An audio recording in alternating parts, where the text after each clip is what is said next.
Hello friends, welcome to ஜெசி channel. இன்னைக்கு நம்ம என்ன பார்க்க போகிறோம் அப்படின்னா மயோனைஸ் எப்படி வீட்டிலே செய்கிறது அப்படின்றத தான் பார்க்க போகிறோம். வாங்க வீடியோக்குள்ளே போகலாம்.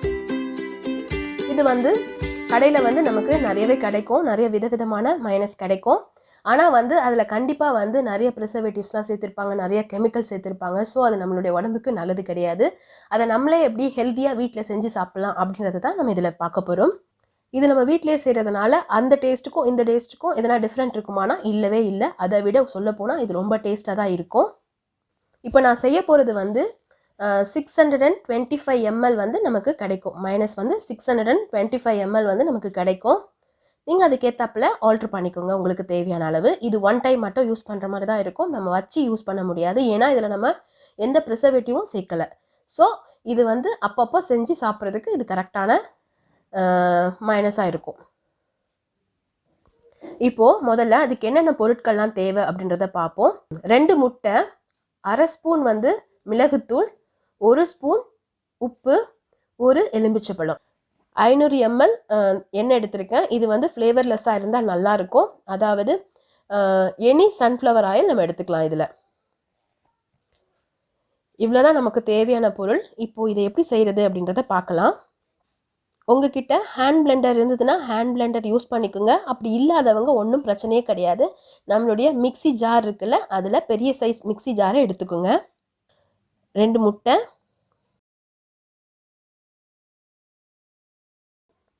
மிளகுத்தூள் அரை ஸ்பூன்,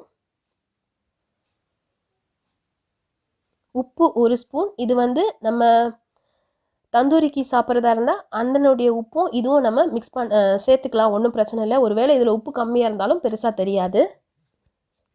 அதுக்கப்புறம் லெமன், 1 லெமனை ஜூஸ் மட்டும் எடுத்து வச்சுருக்கேன், அதையும் உள்ளே சேர்த்தாச்சு.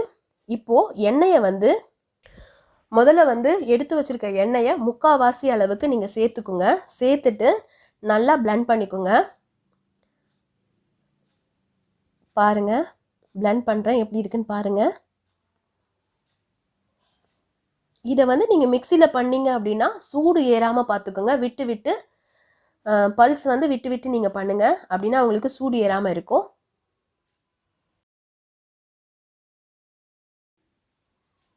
இந்த மாதிரி மிக்ஸ் ஆகிடும். ஃபுல்லாக மிக்ஸ் ஆனதுக்கு பிறகு திரும்பி நம்ம மீதி எடுத்து வச்சுருக்கோம்ல எண்ணெய், அதையும் உள்ளே சேர்த்துக்கிட்டு இதே மாதிரி திருப்பி பண்ணணும். பண்ண பண்ண நமக்கு அந்த இது நல்லா திக்காக ஆகும். இது ரொம்பவே ஈஸிங்க வீட்டில் செய்கிறது. பாருங்கள், கொஞ்சம் மெதுவாகவே பண்ணுங்கள். அந்த எண்ணெய் நம்ம போட்டிருக்க எல்லா ஐட்டமும் ஒன்று சேர்ந்து நல்லா வெள்ளை கலரில் வரும். இதில் உங்களுக்கு தெரியும் இன்னும் மிக்ஸ் ஆகலை, எண்ணெய் தனியாக பிரிஞ்சு தெரியுது பாருங்கள். இது மிக்ஸ் ஆக உங்களுக்கு அந்த எண்ணெயெல்லாம் மிக்ஸ் ஆகி தனியாக எண்ணெய் எதுவுமே தனியாக தெரியாது நமக்கு. கீழே இருந்து பொறுமையாக எடுக்கணும். அது நமக்கு நல்லாவே தெரியும். அந்த கலர் ஒயிட் கலரில் சேஞ்ச் ஆகிட்டே வரும். ஸோ அப்படி வர வர நம்ம மெதுவாக மேலே எடுக்கணும். சப்போஸ் நம்ம ஒரு வேளை ஸ்பீடாக வெளியே எடுத்துட்டோம் அப்படின்னா திருப்பி அந்த கன்சிஸ்டன்சி நமக்கு வரவே வராது. ஸோ அதை மட்டும் நம்ம பார்த்து செய்யணும்.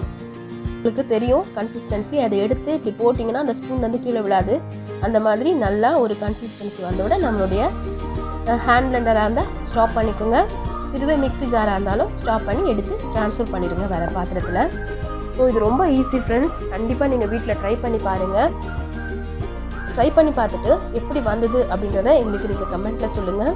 இந்த வீடியோ உங்களுக்கு பிடிச்சிருந்தது அப்படின்னா லைக் பண்ணுங்கள், ஷேர் பண்ணுங்கள். இன்னும் சப்ஸ்கிரைப் பண்ணாமல் இருந்தீங்கன்னா சப்ஸ்கிரைப் பண்ணுங்கள். கூடவே இருக்கிற பெல் பட்டனையும் ப்ரெஸ் பண்ணிக்கோங்க. அப்போ தான் நான் போடுற ஒவ்வொரு வீடியோஸும் நீங்கள் மிஸ் பண்ணாமல் பார்க்கலாம். Thank you friends.